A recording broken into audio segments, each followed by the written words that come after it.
네, 반갑습니다. 소개받은 차성진 목사라고 합니다. 세팅이 조금 걸릴 것 같아요. 잠시만요.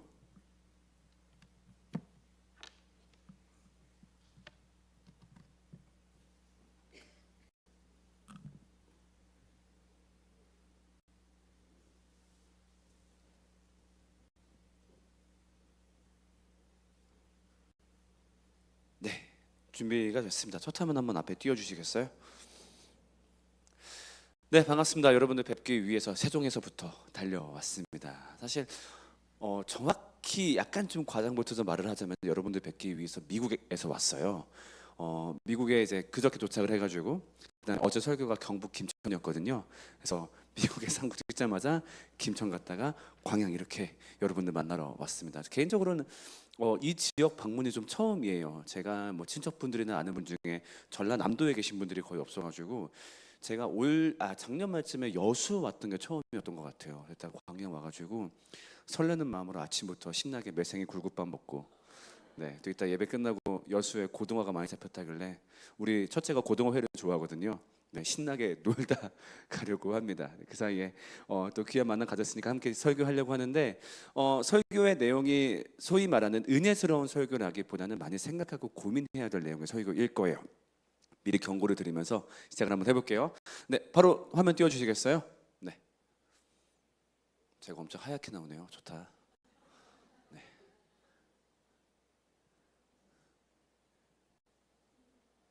혹시 전송이 안 되고 있을까요? 혹시 확장이요? 지금 미러링으로 냈거든요. 미러링으로 아마 될 텐데 잠시만요. 무슨 말씀인지 알았습니다. 잠시만요. 그러면 제가 확장된 디스플레이로 바꿨습니다. 지금 되나요? 그러면은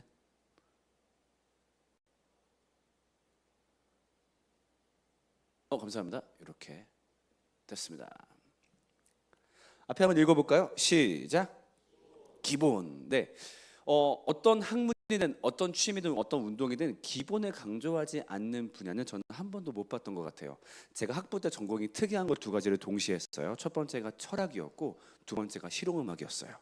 철학 전공할 때 선배들이 늘 했던 말, 모든 철학의 기본이 되는 그리스 철학을 항상 열심히 공부해라. 그 다음에 악기 연주도 마찬가지예요. 제가 전공했던 악기가 타악기, 퍼커션이란 건데 여러분들 이해하기 쉽게 많이 보신 드럼으로 한번 예를 들어볼게요. 여러분 저기 있는 드럼 배울 때 어떤 거를 제일 많이 연주하는지 아세요? 의외로 드럼을 연주하지 않습니다. 처음에 배울 때 뭘 연주할까요? 그 드럼 맞아요. 고무로 만든 요만한 패드 있어요. 그것만 하루 종일 딱딱딱딱딱딱 두들겨요. 심지어 나중에 드럼을 한참 잘 치고 나서도 맨날 그걸 두들겨요. 왜냐면은 그것을 이제 스트로크라고 하는데 이 기본 자세가 제일 중요하기 때문이겠죠. 아마 여러분들이 지금 어떤 업에 종사하신다고 하신들 아니면 어떤 전공을 하신다고 한들 아니면은 어떤 취미를 갖고 있다고 한들 거기서 기본을 강조하지 않는 분야는 거의 없을 거예요. 저는 근데 신앙도 마찬가지라고 생각합니다. 여러분 신앙에서 가장 기본은 무엇일까요? 신앙의 기본이 뭘까요? 힌트를 주자면 이미 단어 안에 들어 있습니다. 뭘까요? 저기 있는 신자 무슨 신자죠? 매우 신 아닙니다. 무슨 신자? 믿을 신자. 그러면 신앙의 제일 기본은 뭘까요? 당연히 믿음일 거예요. 자, 그럼 여쭤보겠습니다. 이 가장 기본이 되는 믿음. 여러분, 믿음이 무엇입니까? 알고 계신가요?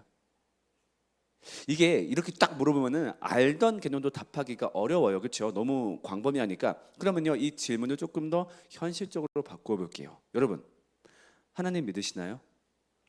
다시 한번 묻겠습니다. 여러분, 하나님 믿으시나요?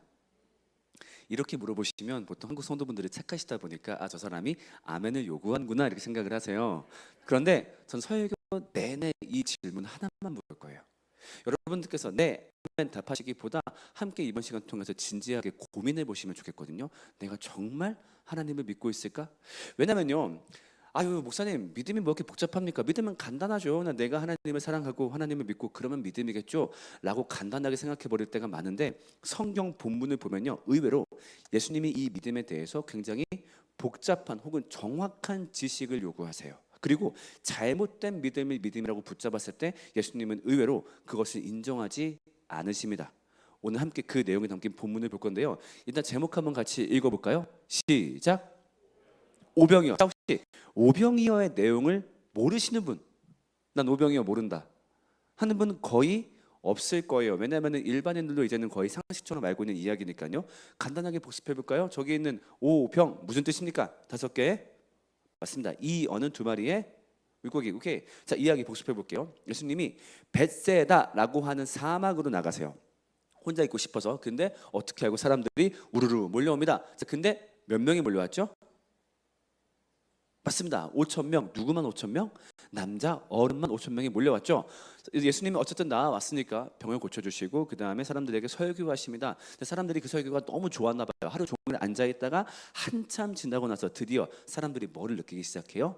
허기를 느끼기 시작해요. 예수님 질문 있니? 아니요, 배고픈데요. 아 그래? 그럼 일단 음식을 싹 다 모아볼래? 그래서 음식을 싹 긁어 모아봤더니 나온 음식이 뭐였어요? 우리가 아까 보았던 오병이어였습니다. 예수님 이거 갖고 어떻게 해요? 야 걱정하지 마. 예수님이 와가지고 윙 기도하니까 갑자기 뻥 불어나가지고 거기 있던 5천 명을 포함해서 다 먹고도 12바구니가 남았더라라는 이야기예요. 네, 복습 다 됐죠? 예, 이게 끝이에요. 네, 이거 이상 없어요. 복습 다 됐죠? 자, 너무나 아름답고 놀라운 이야기이긴 한데 솔직히 말해봅시다. 우리 신앙생활하면서 오병이어 이야기를 그렇게 자주 묵상하지는 않아요. 그냥 지금처럼 알고 넘어가는 얘기죠. 왜냐하면은 신기한 기적은 많은데 솔직히 성경에 이 정도 이상 되는 기적이 얼마나 많았습니까? 예수님이 물 위를 걸으시고 예수님이 부활하시고 음식 많아진 것 정도야 교회 권사님만 있어도 할 수 있는 건데, 그렇죠? 그러니까 우리가 보통 이 얘기를 어떻게 알고 있을 때가 많냐면은 좀 동화적인 이야기. 예수님이 음식을 많이 만들었대요. 그래서 우리가 보통 초등부 때, 아동부 때만 보는 얘기지 성인이 되어서 그렇게 많이 보는 이야기는 아니에요. 자, 그런데 사실 이 오병이어는요 우리한테 굉장히 날카로운 메시지를 전하는 본문입니다.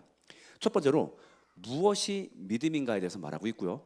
동시에 무엇이 믿음이 아닌가에 대해서 말하고 있어요. 그리고 제일 중요한 세 번째, 만약에 믿음이 아닌 것을 믿음이라 붙잡았을 때 그런 잘못된 믿음을 예수님은 어떻게 평가하시는가, 거기에 대해서 굉장히 날카로운 관점이 담겨 있는 것이 이 오병이어 본문입니다. 몰랐죠? 함께 보도록 할게요. 일단 말씀 한번 같이 읽어봅시다. 시작. 이분은 참으로 세상에 오시기로 된 그 예언자이다 하고 말하였다. 근데 우리가 알고 있는 오병이어의 마지막 장면이에요. 예수님이 두루룩 음식을 복사한 다음에 사람들이 환호하는 장면이죠. 와, 우리가 기다린 그 예언자가 맞나봐 막 환호하십니다. 해피엔딩이에요. 맞습니까? 아니요, 오병이어는 절대 해피엔딩이 아니었어요. 왜냐고요? 딱 한 절만 더 보잖아요. 그러면 분위기가 확 바뀌어버립니다. 그 다음 절 바로 한번 읽어볼게요. 시작. 혼자서 산으로 물러가시다. 누가요? 예수님이. 왜? 기적 베풀었고 분위기 좋으니까 안녕 나 이제 갈게 이런 느낌의 물러가심이 아니라요, 예수님이 사람들한테 환멸감을 느껴서 나 니네랑 못 있겠다. 니네 그러고 살아. 이상하지 않으세요? 바로 그 전절에서 사람들이 환호했어요. 근데 그 다음 절에 어떻게 했다고요? 예수님이 화가 나가지고 그 자리 떠났다고요. 한 절 사이에 무슨 일이 있었던 걸까요? 같이 한번 읽어볼게요. 제가 일부러 그 이유를 가렸었는데 노란색 글씨만 같이 한번 읽어보겠습니다. 시작. 사람들이 와서 자기를 모셔다가 왕으로 삼으려고 한다는 것을 아시고, 오케이, 좋아요. 뭐가 문제였대요? 사람들이 예수님을 억지로 왕으로 삼으려고 했대요. 그것 때문에 예수님이 열받으셨대요. 여전히 이해가 가십니까? 이것 때문에 열받기 너무 이상하지 않나요? 자, 보세요. 누군가를 왕으로 모시겠다라고 할 수 있는 것은 그 사람이 보낼 수 있는 최고의 찬사예요. 최고의 경배예요. 그러니까 우리도 찬양할 때 뭐라고 고백합니까? 예수는 왕 고백하잖아요. 그렇죠? 당신은 영광의 왕 한단 말이에요. 왜? 우리가 그분에게 보낼 수 있는 최고의 고백이 당신이 내 왕입니다 이니까요. 그런데 예수님이 그것 때문에 화가 났대요. 갔대요. 납득이 안 됩니다. 그거는 거기 있던 사람들도 마찬가지였어요. 환호했어요. 경배했어요. 근데 잠깐 한두 판 사이에 예수님이 딱 없어진 거야. 근데 모두 같이 없어졌어. 배 한쪽도 같이 없어졌네. 딱 보니까 이분 배 타고 도망갔다. 어떻게 했을까요? 그때부터 사람들이 예수님을 추격합니다. 똑같이 배를 한 대 렌트해가지고 으쌰 노를 저어서 갈릴리 바다 건너편 가버나움이라는 곳에서 예수님 체포해요. 자, 그때 보면 같이 읽어볼게요. 시작. 그들은 예수를 만나서 말하였다. 선생님 언제 여기에 오셨습니까? 자, 성경에서는요 저렇게 공손한 딱 한 문장만 기록하고 있어요. 선생님 언제 여기. 자, 그런데요 우리 한번 상상력을 동원해 봅시다. 과연 저 한 문장만 얘기하고 말았을까요? 제자들이 지금 배 타고 바다를 건너서 사람을 잡았어요. 저 한 문장만 얘기하시 어떻게 얘기했을까요? 예수님한테 막 따졌겠죠. 아, 예수님 여기 계셨네. 아이고, 왜 여기 있어요?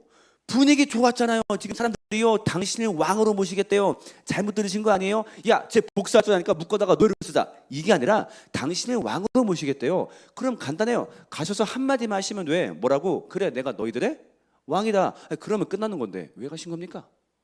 막 따졌을 거예요. 예수님이 여기에 대해서 굉장히 싸늘하게 답하십니다. 읽어볼까요? 시작. 예수께서 그들에게 대답하셨다.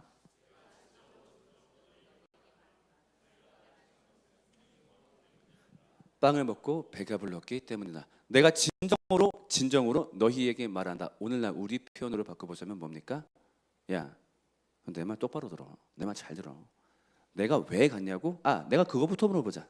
지금 니네가 나를 왜 이렇게 열심히 찾을까? 지금 니네가 나 찾는 이유가 뭘까? 정말로 내 행동의 표징이 뭔지 알았기 때문일까? 이건 뭐냐면요, 영어로 말하자면 사인이거든요. 그러니까 내 행동이 뭘 의미하고 내가 뭘 상징하고 내 의미를 알아서 지금 니네가 날 이렇게 열심히 쫓아오는 걸까?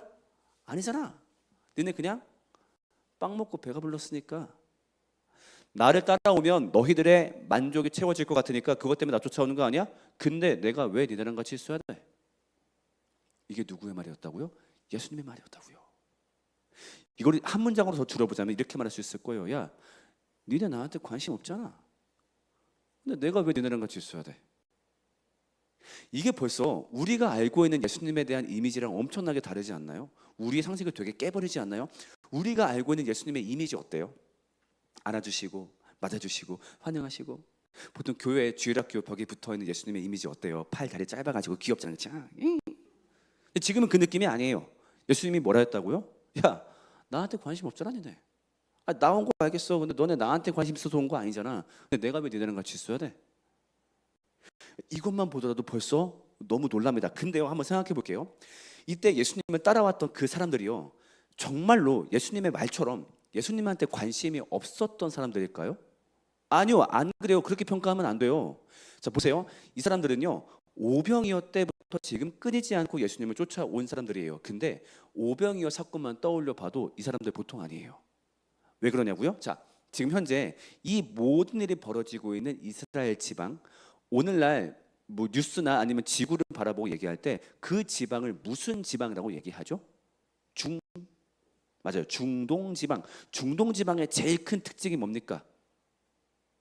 엄청나게 더워요. 그렇죠? 지금 우리 바깥에 덥다 하는데 여기 가서 그런 말 하면 안 돼요. 낮에 몇 도까지? 낮에 48도까지 올라가요. 자, 그러면 그걸 기억하면서 오병이어를 다시 들어볼게요. 48도에 타는 더위에 예수님이 사막에 혼자 나갔어요. 혼자 있고 싶어서. 근데 그걸 어떻게 알고? 남자 어른만 5천 명, 대략 10,000명 되는 사람들이 48도를 뚫고 사막을 지나옵니다. 예수님을 만나러. 그 다음에 예수님 얼굴 보고 아이고 잘생기셨네 가는 게 아니라 그 다음 뭐였어요? 예수님의 설교를 배가 고플 때까지 한나절 동안 들었는데요. 몇 시간 동안? 학자마다 추측은 다릅니다만 최소 몇 시간? 최소 6시간 동안.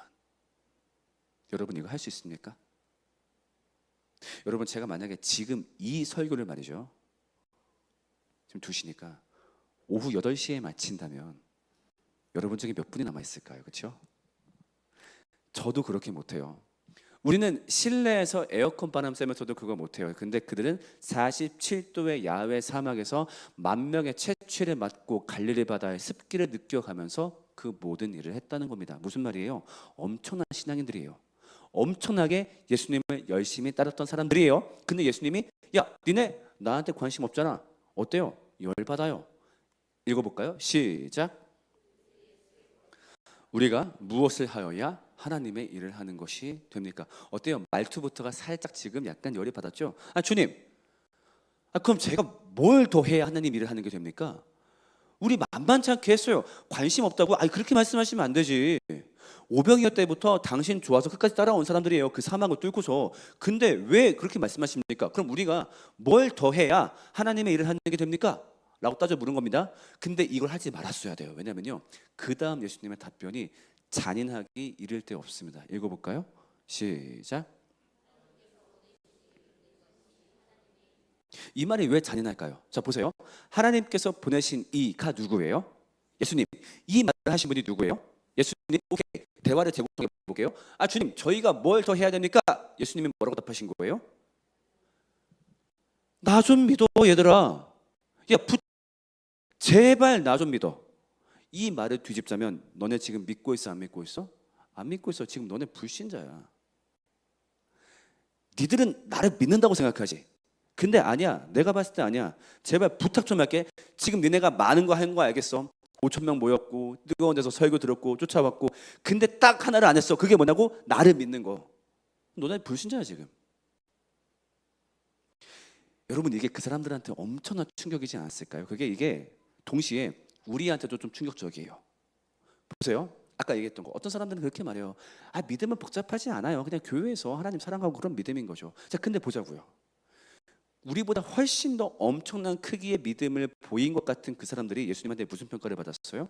불신자라는 평가를 받았어요. 믿음은 절대 간단한 문제가 아니라는 거예요. 근데 우리는 이거를 가끔 가다가 너무 쉽게 생각할 때가 있어요. 아, 그냥 교회 열심히 다니면, 그렇죠? 예배 안 빠지고 봉사도 하는 거 딱딱딱 하고, 최소 못해도 3개 봉사는 하고, 아침에 뭐 찬양팀 하고 끝나고 뭐 셀장하고 어쩌고 하고, 아, 그런 믿음 있는 거지. 아니면 어떤 경우, 아, 나 은혜 받으면, 너 하나님 믿어? 아, 나 믿지.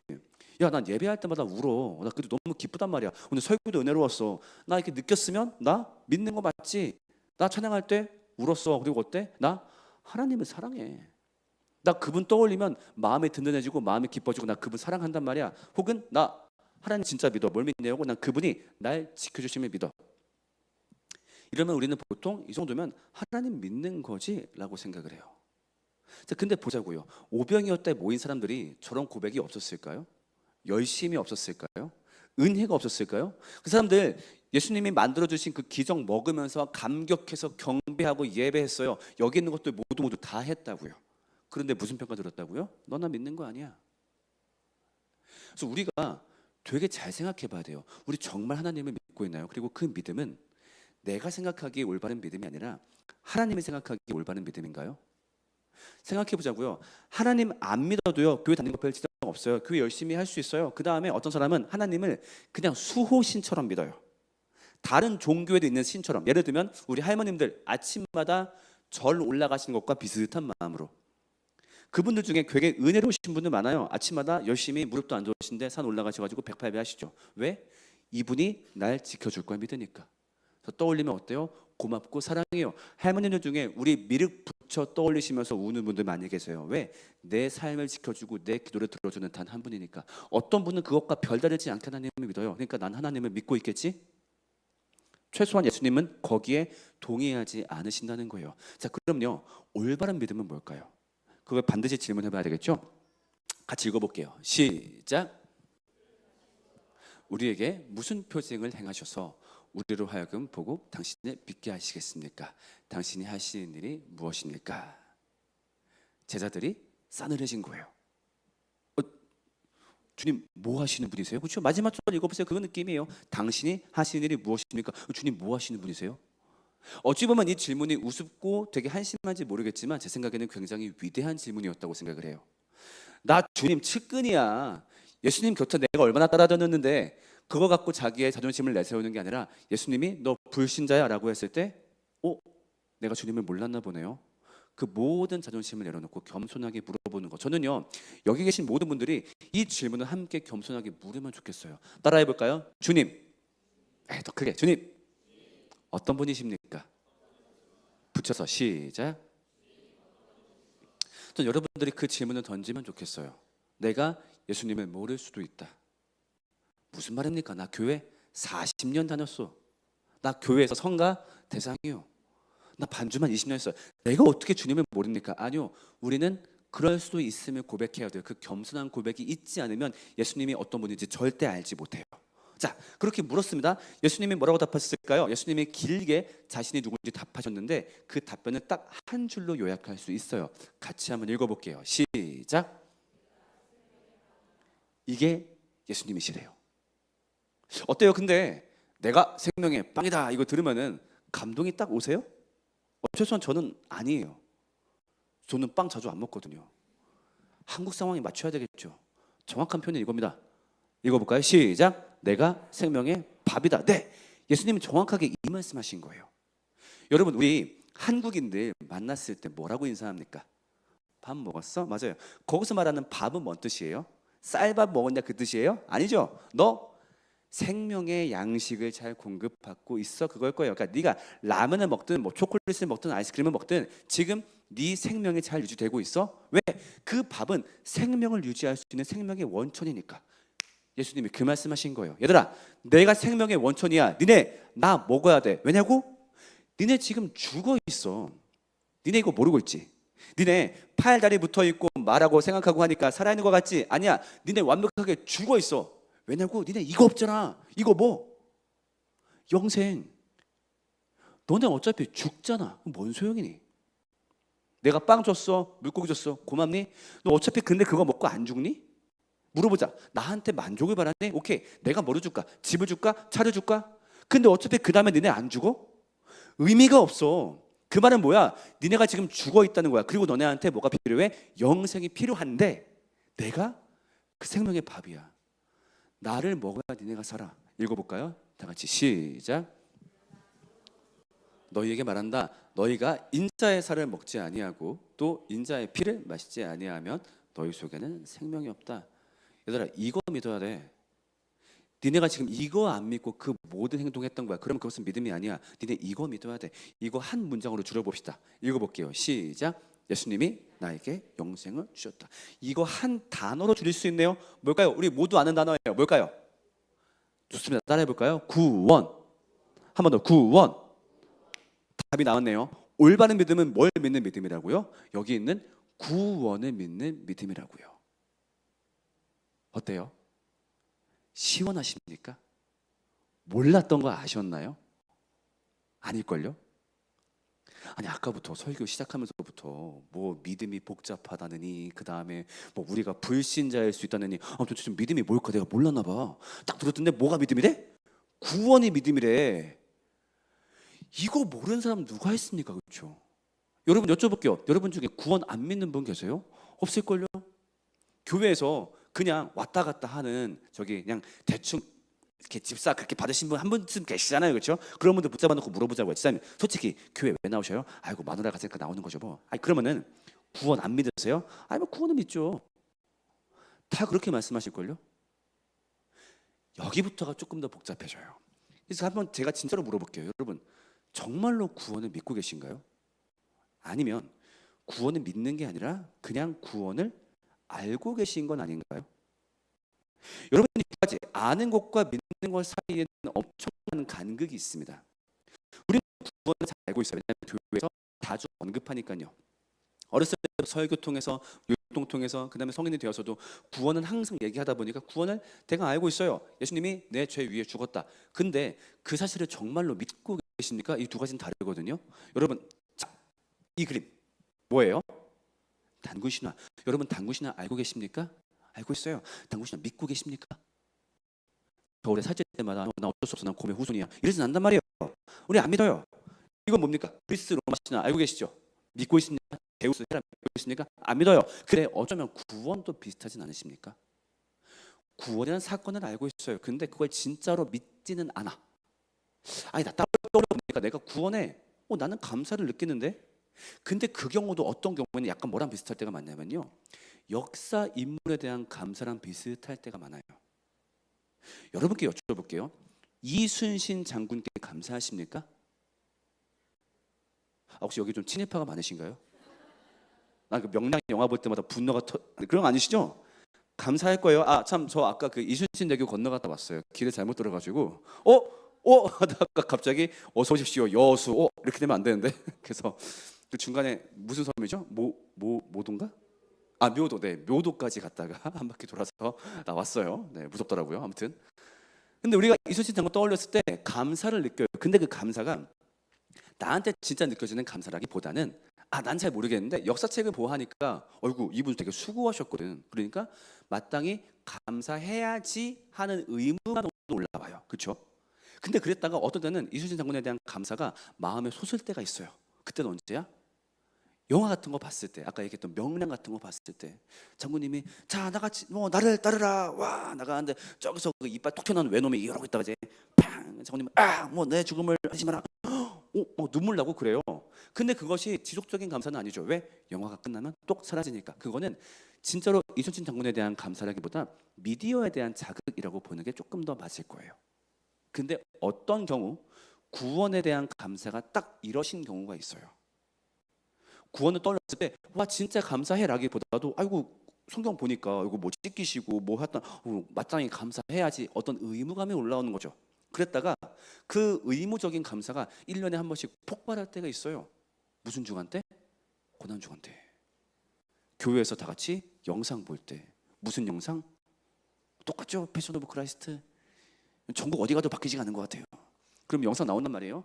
나라나라나라 예수님 이제 발 이렇게 천천히 걸어간 다음에 그 영상의 제일 하이라이트가 언제입니까?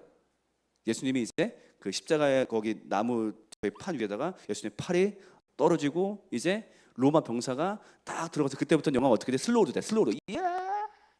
뚜뚜뚜 하면 이게 피가 팍 튄단 말이에요. 그때 목사님 올라가지고 여러분을 위해서 이렇게 돌아가셨어요. 감사해요. 안 감사해요? 감사하다고 해야지 어떡합니까? 눈앞에서 피가 튀었는데 지금. 근데 예배가 끝나면 똑 사라지죠. 그건 역시 사실은 미디어를 통한 자극이라고 보는 게 맞을 거예요. 때문에 내가 구원을 믿고 있다고 말을 하면요, 그 말을 다른 말로 바꿔보자면은 여러분 정말로 구원에 감동하고 있습니까? 라고 바꿔봐도 괜찮을 거예요. 근데 이 감동이라는 말도 조금 애매한 게 있기 때문에 정말로 내가 구원에 감동하고 있는지 안 하고 있는지 내 내면을 살펴볼 수 있도록 제가 3가지 진단 질문을 준비했거든요. 그 질문 보시면서 한번 자가 진단해 보시면 좋겠어요. 자, 첫 번째 질문부터 한번 제시해 보겠습니다. 같이 읽어볼게요. 시작. 네, 동의하십니까? 구원이 우리한테 영생을 준 사건이래요. 그렇죠? 근데 그렇다면 그 영생이 없다면 그 삶에 그 어떤 게 있더라도 그 인생은 비참한 인생일 거예요. 거기에 동의하십니까? 이렇게 말하면 동의하기 쉬워요. 근데 제가 실제적인 예를 한번 들어볼게요.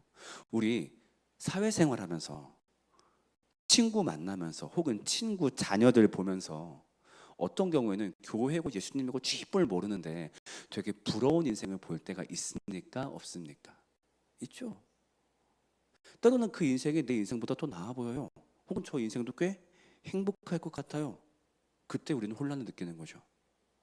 자, 우리 한 번만 제가 톡 집어서 한번 여쭤볼게요. 우리 형제님, 스트라이프 형제님, 네. 혹시 성함이 어떻게 되실까요? 김종억 형제님, 네. 교회를 몇 년 정도 다니셨을까요? 모태신앙일까요? 중학교 때부터. 그러면 대략 한 15년. 좋아요. 하나님을 사랑하는 김종욱 형제의 삶을요 바꿀 수 있는 기회를 줄게요. 누구랑? 차은우랑. 근데요 되게 사소한 조건이 붙어요. 사소한 조건 바꾸고 나면요 교회는 다시는 못 가요. 그냥 조금만 사소한 조건. 오케이. 바꿉니까? 안 바꿉니까? 바꿉니까? 안 바꿉니까? 안 바꿔요. 또 주변에서 왜 웃고 있지? 난 모르겠어. 난 이유는 모르겠어요. 그렇죠. 형제만 지목했으니까 약간 억울하죠. 자매 한 명 지목해 볼래요? 좋아요. 똑같이 스트라이프로. 좋아요. 성함이 어떻게 되실까요? 박미성 자매님. 모태신앙이실까요? 그렇죠. 교회를 어지간한 빠지신 적 없을 거예요. 그렇죠? 하나님이 사랑하는 박지성 자매의 삶을 박지선 미안해요. 박지성 축구선수죠. 그렇죠? 박지선 자매의 삶을요 바꿀 수 있는 기회를 드릴게요. 역시 누구랑? 네? 내가 고를게요. 이지영 회장의 외동딸과 바꿀 수 있습니다. 근데 역시 사소한 조건이 붙어요. 뭐 교회는 못 가요. 바꿔요? 안 바꿔요? 안 바꿔요? 정말요? 왜 내 눈을 피할까요? 여러분 편의점 가시면요 1+1 찾아요? 안 찾아요? 참고로 저는 펩시콜라 좋아하거든요. 갔는데 어떤 때는 펩시콜라가 2+1이야. 근데 옆에서 코카콜라가 1+1이야. 저는 뭘 고를까요? 맞아요. 코카를 골라요. 왜? 없으니까요. 근데 이지영 외동딸이면 그거 안 해도 돼요. 걔는 아마 편의점을 1+1 할 거예요. 아빠한테 전화해서 아빠 우리 집에 CU가 없어. 그래? GS 같이 놔줄게. 빵빵. 그 정도면 구원 아닐까요? 자, 물론 제가 약간 웃기게 얘기했습니다만 그런 사람들의 삶을 볼 때, 아니면 그 유명인이 아니더라도 우리 주변에 꽤 부러운 사람들의 삶을 봤을 때 그 일편이 부러울 수는 있겠지만 어쩌면 저 삶이 나보다 낫지 않을까, 혹은 저 삶에서도 행복이 가능하지 않을까라고 생각한다면 아직 구원의 가치를 잘 모른다고 봐도 무방할 거예요. 다음 두 번째 읽어볼까요? 시작.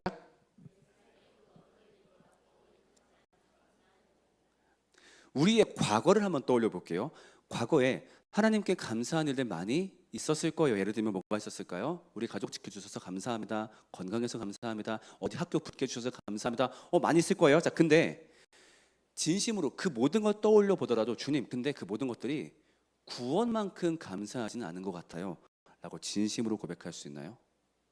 아니면 여러분들의 미래를 한번 얘기해 볼까요? 미래. 여러분들 미래에 어떤 일이 펼쳐지면 하나님께 가장 감사할 것 같으세요? 뭐긴 뭐예요? 역시 번호 6개. 그렇죠. 아니면 뭐 있을까요? 드디어 뭐 내가 결혼을 하게 됐어요. 드디어 그 오빠가 고백을 받아줬어요. 드디어 이직 성공했어요. 뭐가 됐든 간에 근데 그 어떤 걸 상상해 보더라도 주님, 그 모든 것들이 정말 감사하겠지만 구원만큼 감사하지는 않을 것 같아요 라고 진심으로 고백할 수 있나요? 근데 이게 과거랑 미래잖아요. 현재를 갖고 테스트해 볼 수 있는 되게 좋은 방법이 있어요. 그건 바로 여러분의 감사 기도를 점검해 보는 거예요. 여러분들 감사 기도할 때 제일 먼저 어떤 기도 고백하세요? 한번 상상해 볼까요? 자, 우리 함께 하나님께 감사 기도 고백하겠습니다. 시작 하면은 입버릇처럼 나오는 말이 뭐예요? 기도를 잘 안 하세요? 아니죠? 보통 뭐 고백합니까? 주님, 오늘 일용할 양식 주셔서 감사합니다. 오늘 하루 지켜주셔서 감사합니다. 맞아요. 보통 우리의 소유와 안전에 대한 감사를 고백해요. 근데 이거 이상하지 않습니까? 소유와 안전은 우리한테 영원한 가치인가요? 아닙니다. 심지어 어떤 분에겐 소유와 안전이 허락되어 있지 않기도 해요. 그렇다면 우리에게 가장 높은 감사는 구원일 거예요. 그런데 감사를 고백할 때 구원이 제일 먼저 나오지 않는다? 어떤 경우 구원에 대한 감사를 고백한 적이 가물가물하다? 가능성은 두 가지일 거예요. 첫 번째, 구원에 감사한데 아이고 그거 기도하는 거를 깜빡했어. 그럴 수 있어요. 기도할 때 워낙 드릴 청구서가 많다 보니까 하다가 구원에 대한 감사 깜빡할 수 있어요. 이때는 그냥 다짐하면 돼요. 별 문제 안 돼요. 근데 진짜 위험한 건 두 번째 경우가 있죠. 왜 감사기도 고백 안 했을까? 사실 구원이 별로 안 감사하니까. 하나님이 우리 가족 이번에 잘 되게 하셨어요. 우리 가족 이번에 남편이 이직에 성공했어요. 진짜 감사가 나와. 와, 주님 살아계십니다. 내가 주님을 높입니다. 그 다음에 우리 꼴통 드디어 어느 대학에 합격했어. 와, 주님 살아계십니다. 주님 덕분에 와, 진짜 감사가 나와요. 근데 하나님이 나한테 구원을 주셨습니다. 이거 좀 애매한 거죠. 진짜 감사가 나오기보다 감사해야 된다라는 마음이 떠오른다면은 그 기도 고백하지 못한 게 당연할 거예요. 그리고 그 상태라고 한다면은 아직까지 구원에 감화되었다고 보기는 어려울 거예요. 마지막 세 번째 질문 볼까요? 시작. 내가 싫어하는 하나님 사랑과 이웃 사랑도 할 의지가 있나요? 여기서 제일 중요한 문구는 뭘까요? 저기 빨간색이겠죠. 내가 싫어하는. 내가 좋아하는 하나님 사랑, 좋아하는 이웃 사랑, 그건 재밌죠. 좋아하는 찬양 고백하고 좋아하는 이웃하고 카페 가고 뭐 나눠 먹고 재밌죠. 근데 예수님이요, 그거는 사랑이 아니래요. 심지어 죄인들도 이와 같이 하느니라. 그 말은 뭡니까? 성경이 말하는 사랑은 뭐냐면요, 내가 싫어할 때 그거 하는 거. 내가 너무 싫어하는 사람 앞에서 웃어주고, 내가 너무 얄미운 개 떠오르시죠? 한 명씩 개 앞에서 내가 내 감정을 다스리는 거, 그 다음에 내가 나누기 싫고 아까운 거 나누는 거, 그것이 사랑이래요. 근데 쉬워요? 어려워요? 너무 어려워요. 근데 이것이 가능할 수 있는 원동력이 딱 하나 있는데요. 그게 바로 뭐냐면은 구원에 대한 감사래요. 왜 그럴까요? 내가 구원에 진짜 감사해요? 그러면 우리 염치가 올라와. 어떻게? 물어봐. 주님 너무 감사해요. 해드릴 거 없을까요? 오케이. 야, 그럼 내가 너한테 딱 하나만 부탁할게. 뭐든지 말씀하세요. 요한복음 13장 34절. 너 가서 이웃 사랑해. 그러면 그걸 나에 대한 사랑으로 할게. 알겠습니다. 그럼 이웃한테 가요. 얘가 예뻐서 사랑합니까? 아니요. 여전히 난 얘가 싫고 여전히 미워요. 근데 내가 얘한테 사랑할 때, 내가 얘한테 말을 예쁘게 할 때 그분이 기뻐하신대요. 그러면은 내가 예뻐서가 아니라 나한테 구원해 주신 그분께 감사하기 위해서 나 이거 할 수 있는 거죠. 그리고 이것은 기독교인만이 가지고 있는 힘이에요. 여러분 그 힘을 가지고 계십니까? 자, 우리가 총 세 가지 진단 질문을 봤어요. 한번 복습해 봅시다. 글씨가 좀 작지만요. 보이시는 분들은 제가 번호를 읽을 테니까 내용을 크게 한번 읽어주세요. 1번 시작. 2번 시작. 3번 시작.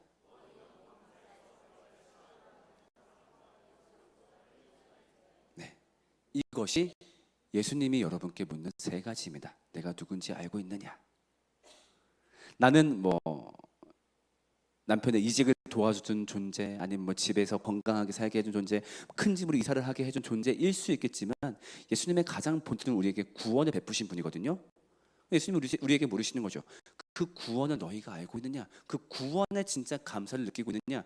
그 질문을 풀어내는 게 저기 세 가지일 거예요. 그리고 우리는 여기 세 가지에 예스, 그렇습니다 라고 당당하게 답할 수 있을 때 하나님을 믿고 있다라고 답할 수 있을 거예요. 여러분께 제가 처음 던진 질문 다시 한번 여쭤볼게요. 여러분, 하나님을 믿으십니까? 그 근거는 이 질문에 있어야 됩니다. 여기에 대해서 내가 그렇다라고 말을 할 수 있을 때. 근데 어떤 경우 이 질문에 답하기 어렵지만 내가 하나님을 안 믿는다, 이거 되게 인정하기 싫은 분들도 있을 거예요. 왜 그럴까요? 다시 한번 내 열심을 가져오고 싶은 거죠. 아, 목사님, 그래도 제가요 교회에서 권사예요, 집사예요, 찬양팀 리더예요, 교회를 20년 다녔어요, 30년 다녔어요. 내가 어떻게 하나님 안 믿는다고 인정합니까? 어때요? 우리는요 하나님 앞에서 끊임없이 내 열심과 내 일을 주장하고 싶어 해요.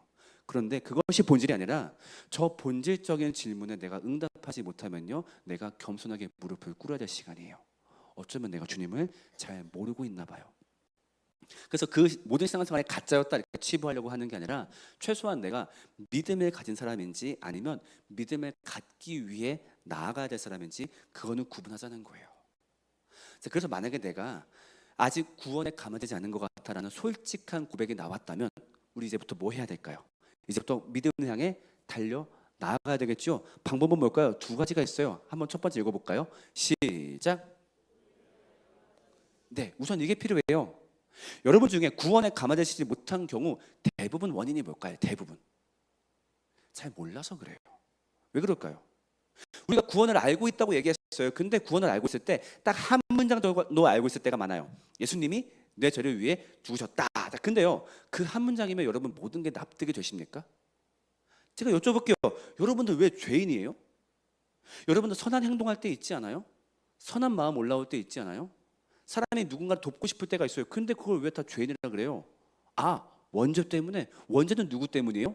아담 때문이네요. 내 잘못이 아니네요. 근데 왜 나한테 뭐라 그래요? 아, 오케이, 그거 다 빼고 칩시다. 예수님이 세상 죄를 다 짊어지고 가셨어요? 해결하셨어요? 오케이, 뉴스 틀어보자고요. 지금도 세상에 죄가 쏟아지고 있어요. 예수님이 실패한 거 아닙니까?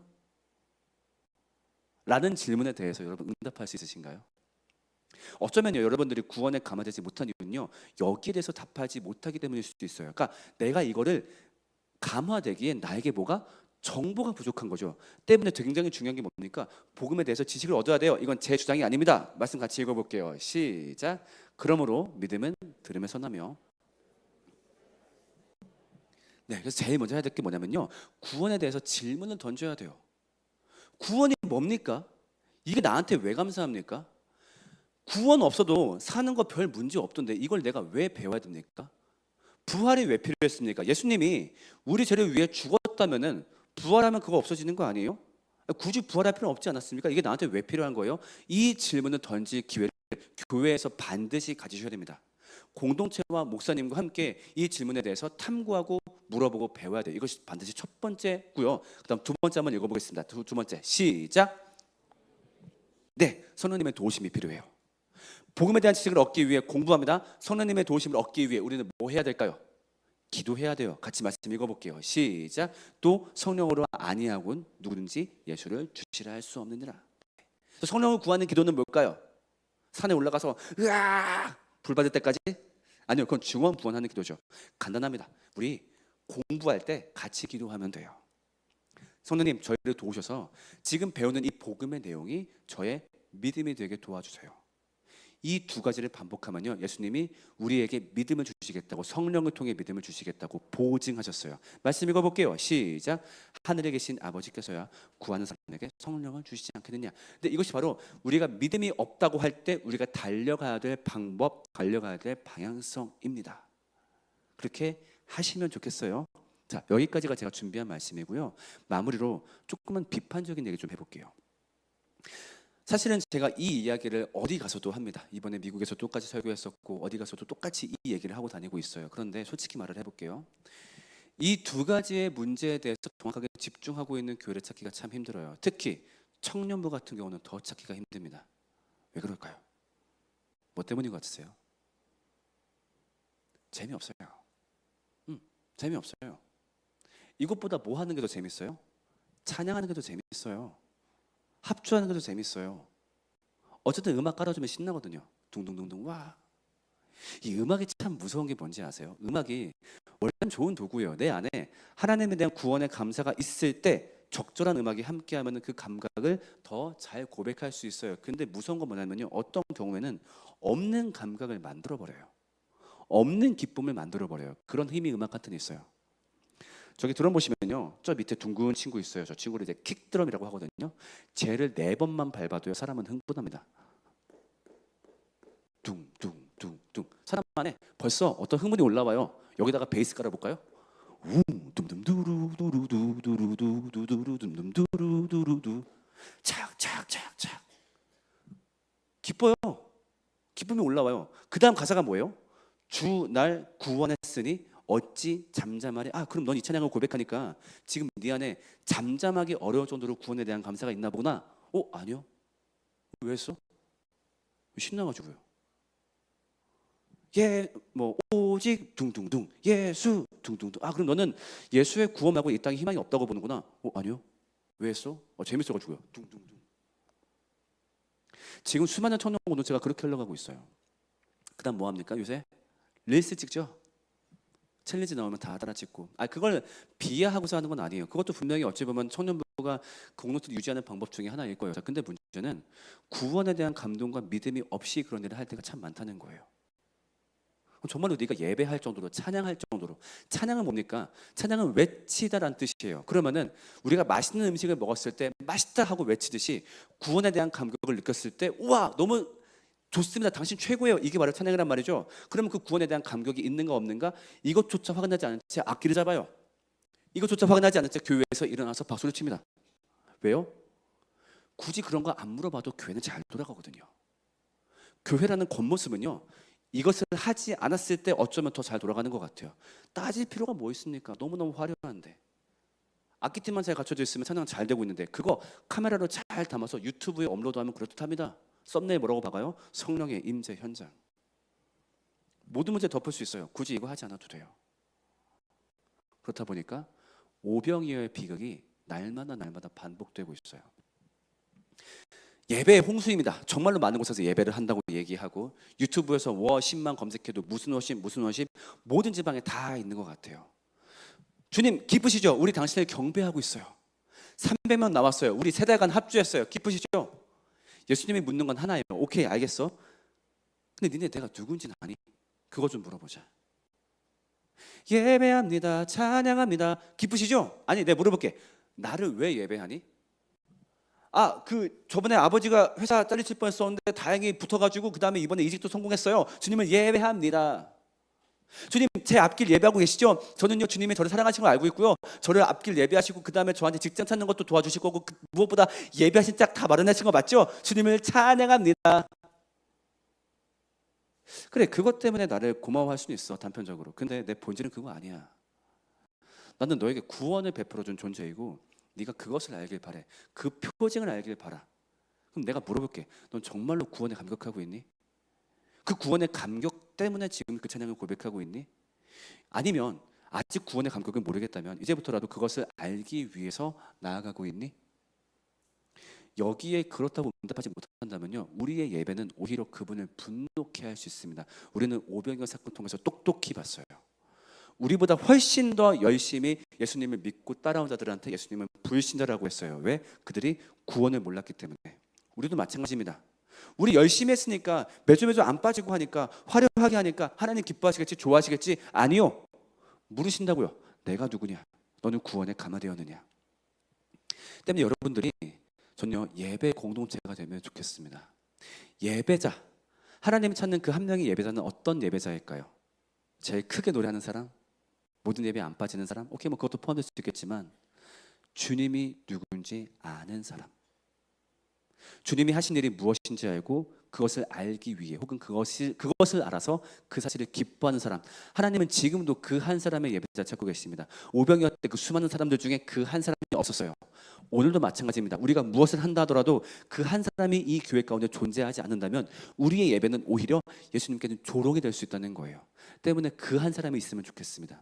우리 모두가 하나 되어서 구원이 무엇인지 함께 질문하고 대화하고 기도하고 서로를 도와주고, 여러분들끼리 그런 대화가 가능해야 돼요. 언니는 언제 부활이 감사했어요? 어떻게 하면 여기에 좀 기뻐할 수 있을까요? 그때는 말이야, 좀 이런 책을 읽어볼래? 이 구절을 읽어볼래? 여러분들끼리 그걸 가르치고 대화할 수 있어야 돼요. 그게 바로 예배 공동체이고 그것이 바로 예배한다라는 겁니다.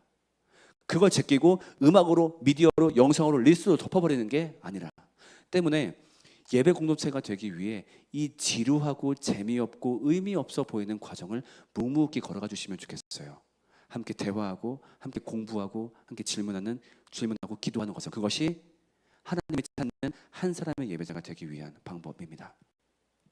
함께 찬양 좀 고백하면 좋겠거든요. 생각해보니까 제가 이거 미리 부탁했어야 되는데 혹시 반주자분께 이거 좀 반주 좀 부탁드려도 될까요? 네, 우리 건반만 좀 부탁드려도 될까요? 나머지 분들 그냥 기도합시다. 건반은 미안해요. 건반은 숙명이에요.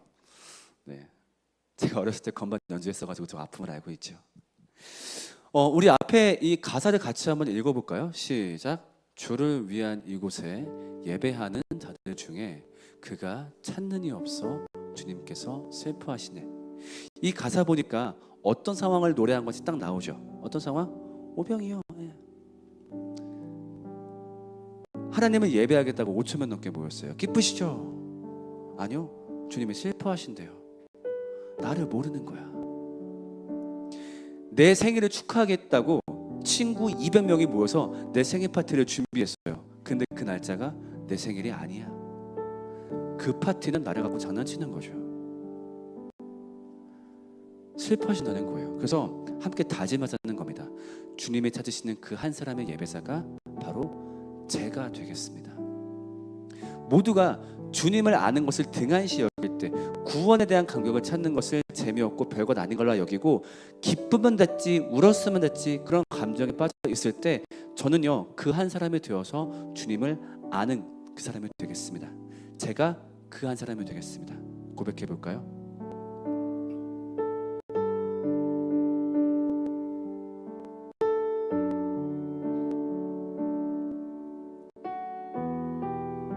다짐하는 마음으로 고백합니다. 주를 위한 이곳에,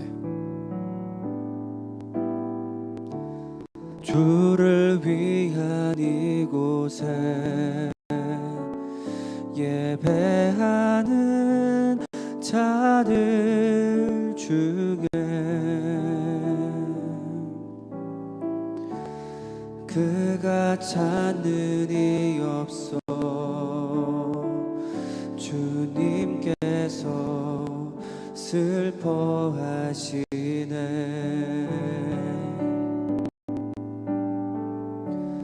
주님이 찾으시는 그 한 사람, 그 예배자, 내가 그 사람 되길,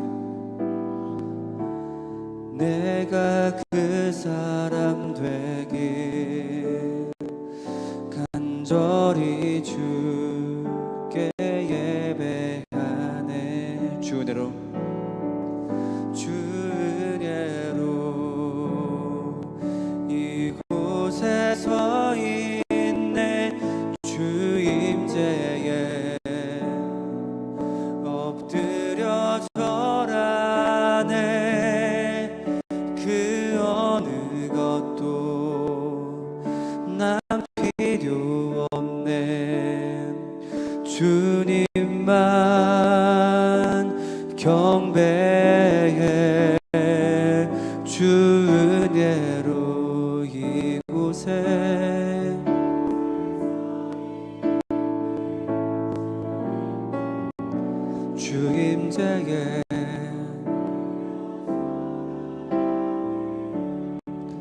그 어느 것도 난 필요 없네.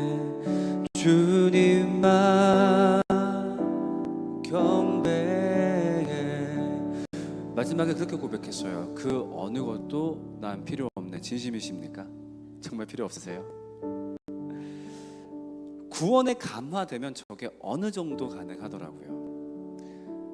인생의 가장 감사한 가치가 구원임에 진짜로 동의가 되고 진짜로 감사가 되면, 물론 바라는 건 많이 있죠. 근데 이루어 주시면 좋고 안 이루어 주셔도 이미 제 삶에 너무 큰 기쁨이 있기 때문에 괜찮습니다 라는 고백을 할 수 있게 되더라고요. 언제? 우리가 구원의 감화가 되었을 때. 이것이 믿음의 가장 기본적인 상태예요. 이건요, 믿음의 목적지가 아닙니다. 마일리지를 쌓아서 드디어 도달하는, 소수만 달성할 수 있는 그 단계가 아니라 이것이 믿음의 출발지예요. 때문에 우리가 교회 생활 20년, 30년 근데 이게 없었다면요, 위기감을 가져야 돼요. 주님, 제가 그것을 몰랐네요. 제가 가장 기본으로 돌아갈게요.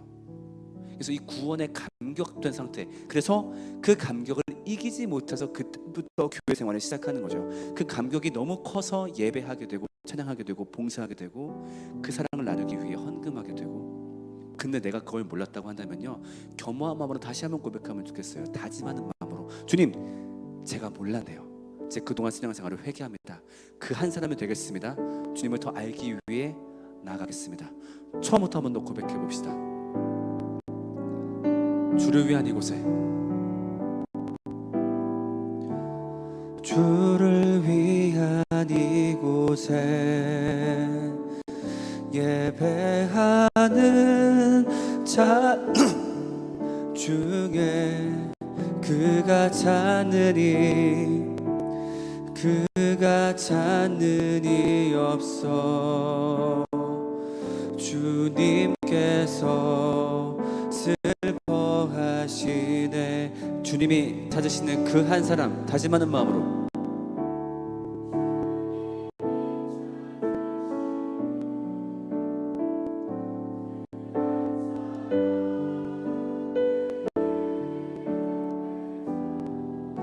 내가 그 사람, 내가 그 사람 되길 간절히 주께 예배하네. 주 은혜로, 주 은혜로 이곳에 서 있네. 주 임재에 엎드려 절하네. 그 어느 것도 난 필요 없네. 주님만 경배해. 주 은혜로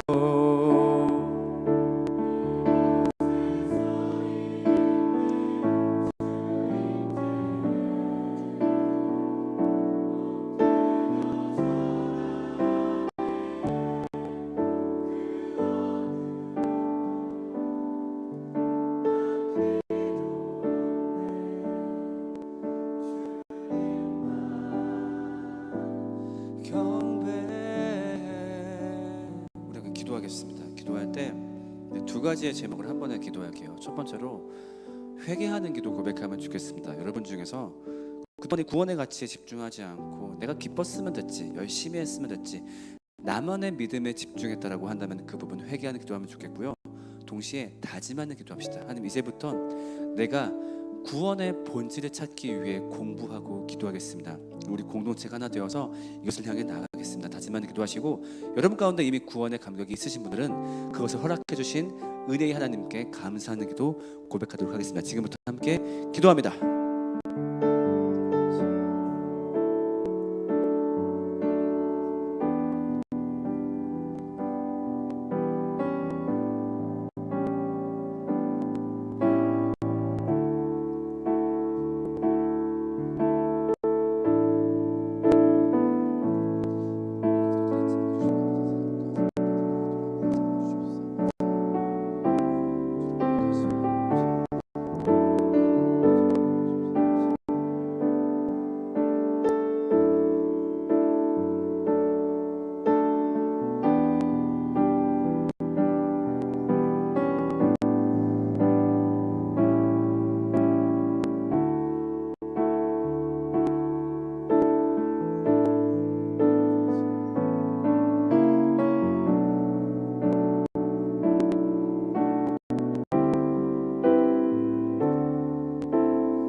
예수님, 이 자리에서 고백된 기도를 기억해 주시기를 소망합니다. 아버지, 여기 모인 성도분들이 개인의 소망이나 욕망 혹은 허망한 것을 구한 것이 아니라 주님을 더 알기를, 주님을 아는 진정한 예배자가 되기를 우리 함께 구했습니다. 아버지, 그 귀한 기도 가운데 함께 하여 주시고 성령님을 통하여서 우리가 앞으로 구원을 알기 위해 함께 대화하고 질문하고 공부하고 그것을 알기 위해 노력할 때 우리와 함께 해주시어서 그 모든 지식이 우리의 믿음이 될 수 있길 소망합니다. 그리하여서 구원을 아는 삶, 참되고 기쁜 삶, 하나님 나라를 알고 누리는 샬롬의 삶을 살 수 있기를 모두 소망하옵니다. 우리와 함께 하여 주시고 이 광양대광교회가 하나의 예배 공동체가 될 수 있도록 우리와 함께 하여 주시옵소서. 예수님의 이름으로 기도드렸습니다.